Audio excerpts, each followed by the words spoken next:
Hello everyone and welcome back to the DCAF podcast.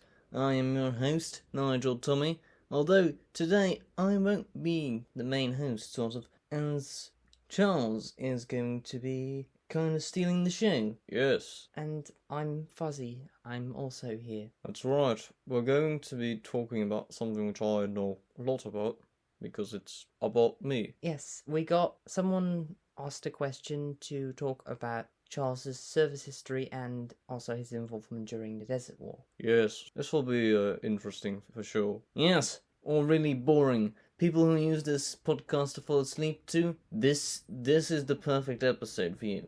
Ha ha. Right, so Charles, when did you actually join the DCAF? Well, back in those days it wasn't the DCAF. This was... Wait, was it?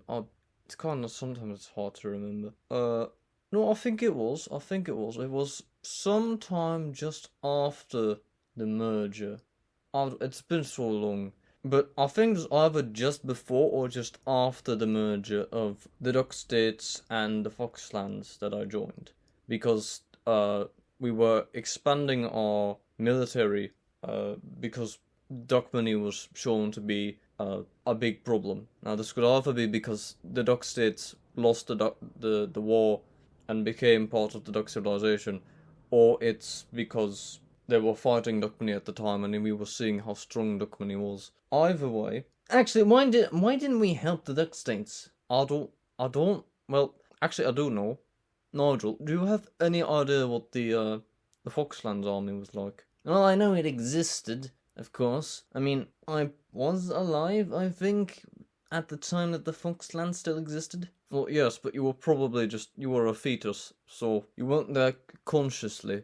Yes, yes, that's true. So I joined the army when I was 21, 22, so that's about 20 years ago. So that would have been like 2003. Yes. So I was, that's when I joined the army, because at the time I had no clue what I wanted to do with my life yet, and I thought, oh, well, they're asking for recruits. I've got nothing better to do, so I guess I'll join the army and get paid that way. I see. Was the pay good? I mean, it's fluctuated over the years, but it was decent. Enough for basically a student to live off of. Were you a student then? Oh, well, I just came from school. I was just done with college. Question, Charles. Were you fat in those days as well? That's what you want to know. Yes. I'll be honest, yes. Maybe even I was more fat. That's also a reason I wanted to join the army, was maybe I could lose a bit of weight. Anyways, I joined the army. Merger happened, and before you know it, I'm part of the army. I was part of the 3rd Infantry Regiment. So you were infantry? Yes, I was a sniper, as I think I have mentioned several times already. Maybe not on the podcast, but I've mentioned it somewhere. I mean, you've definitely mentioned it here. You love sharing that wonderful fact with us. Yes, just like you love complaining. Yeah, I was part of the 3rd Infantry Regiment, which was involved in most conflicts during the Desert War, as we were one of the higher, like the first number of regiments. Not that we had a lot, because it was still the early days of the army. We basically still had the same as the Foxlands army, which I forgot I was going to mention. The Foxlands armed forces was absolute gobshite. Maybe that's why we didn't help the Duck States, because... Actually, yeah, that's how we came to this subject, I think. Yeah, I think so. Because we knew we would be fucked, because our forces were so terrible. I mean, to remind you, it was kind of around the time of the Duck States War, slightly after that Duck Money started using metal armor, more powerful guns, basically creating the basis for the modern tank. Meanwhile, we still had the original V-series, V1s, V2s and V3s. The V4 didn't exist yet, and the blue car and the bomb car from the war that came before that. Yes, the colour conflict. Wasn't that also in the desert? Well, it was near the desert, kind of. Anyways, obviously we all know how it started. Somehow, I don't know exactly how it happened, but Dockmany snuck in a dropship close to Pondon and started attacking from, like, within the Duck civilization. They used, like, paratrooper tactics. Pretty much. Now, of course, our boys over at Pondon kicked their fucking ass, wiped the floor with them, and along met one of the greatest vehicles of all time, of course. Oh yeah, the first duck car. They were quite good, actually. I was talking about Fetus, but yes, they also made that. Oh god, Fetus. Ugh. It's kind of the original jank tank if you think about it. It definitely fits that same role, yes. But right, we pushed them out, using the duck forces, got rid of them, the duck regiments. Then Dockmany dropped all pretense, and just straight up tried to invade us. Which wasn't maybe the greatest idea. It in fact was not the greatest idea, and it ended kind of bad for them. So we started our battle, and we started the Desert War. And this was the first time I had ever seen conflict, which, the first time on the battlefield you never forget. So, Dockmany's first assault was near Bredstall, because that's at the edge of the desert. The Duck civilization basically had no desert at that time. We had a little bit, but our country was a lot smaller. Basically, we were half the size of what we have now. God. So, we fought there, and it was interesting to say the least, because, as we all know, we weren't too well outfitted. I mean, to be fair, we had started producing tanks with explosive launchers. We had, I think we had V4s at the time as well. We had V4s, and we had the original jank tanks.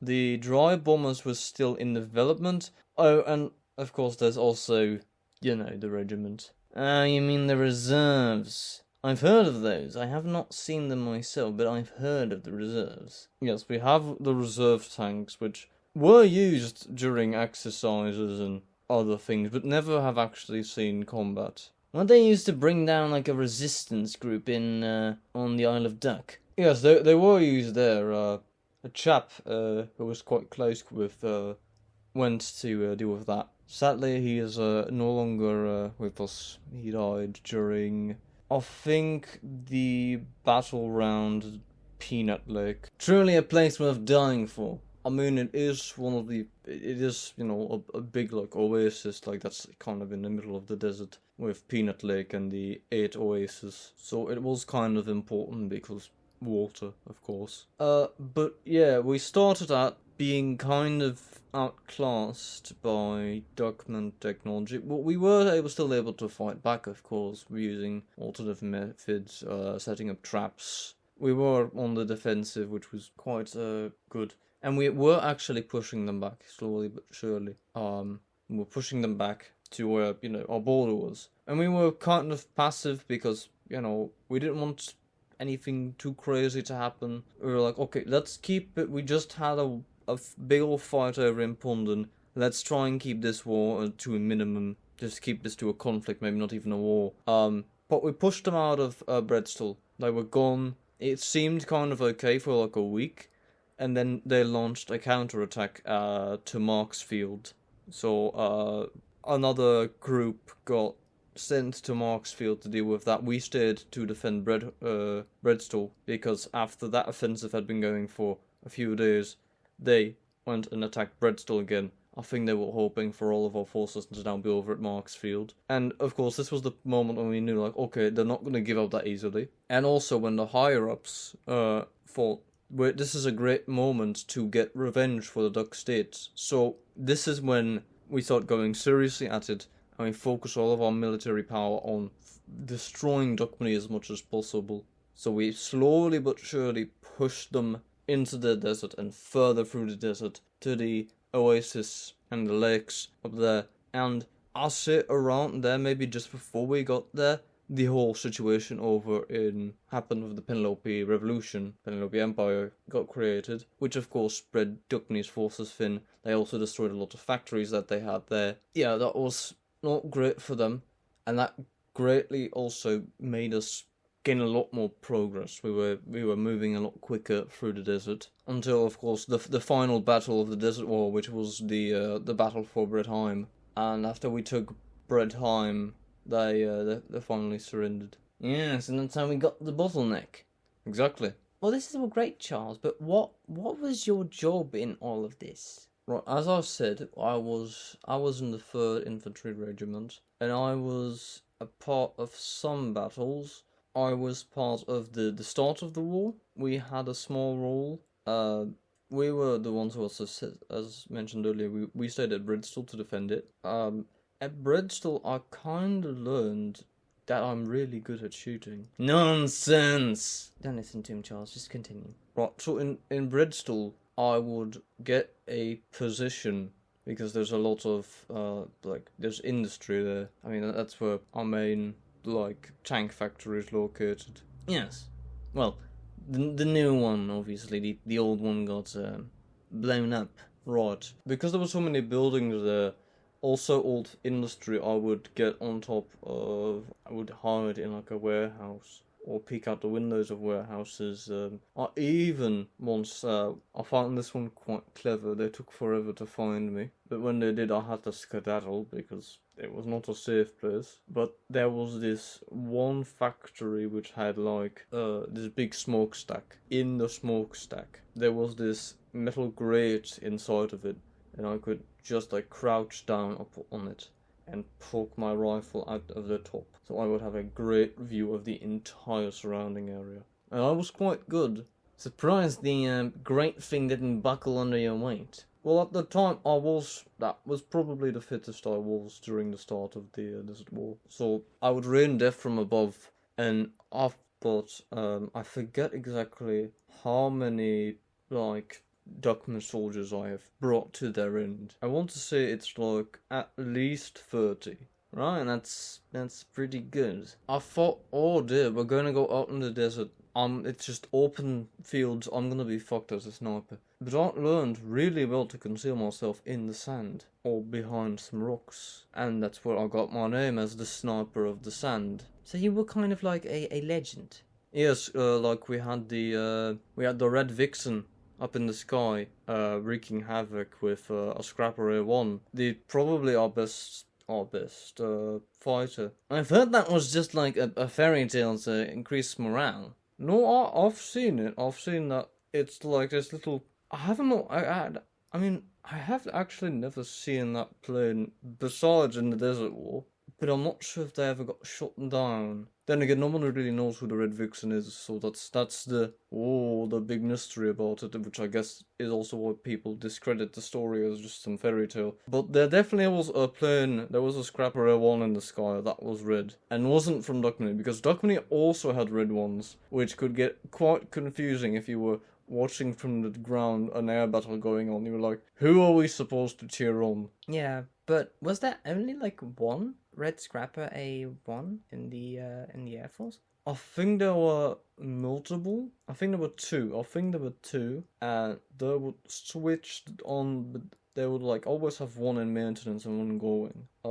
But besides that, yeah, the rest of our planes were just white with dark green. Oh, and then there was I think it's been later reclassed as the MFP S1OP. That thing was gobshite. That thing lumbered through the sky, fire off in every direction, not hit anything except for itself, and then land a mile from the front line. Truly, our Air Force has always been threatening.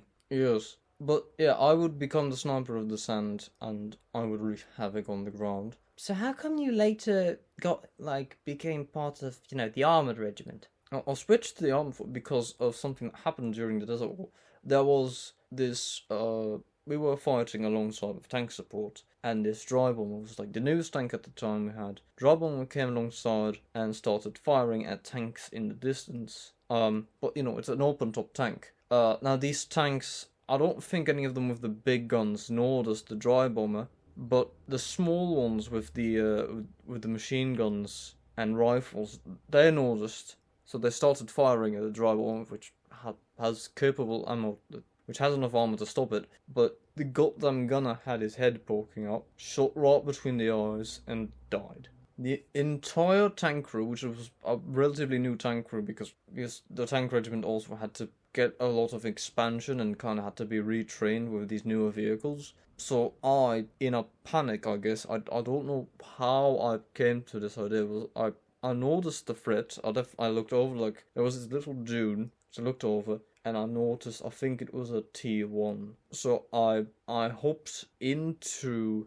quickly hopped into the dry bomber. The gun was already loaded, and I was like, okay, well, I'm gonna try using this, because the crew was in disarray, and that T1 was slowly but surely, because it's a T1, it's not very fast, was slowly but surely heading in our direction. I fire, T1 is gone. Well, it's not gone, but it was knocked out. There were mixed reactions from the tank crew. On one hand, they were like, what the hell are you doing in a bloody tank? And on the other hand, they were like, oh, thank God. I would have several other experiences with bigger caliber guns. I think I knocked out, I don't know exactly what it was, maybe it was like a Duck of Fear or something during the Battle of Bredheim. I was helping out a anti-tank gun.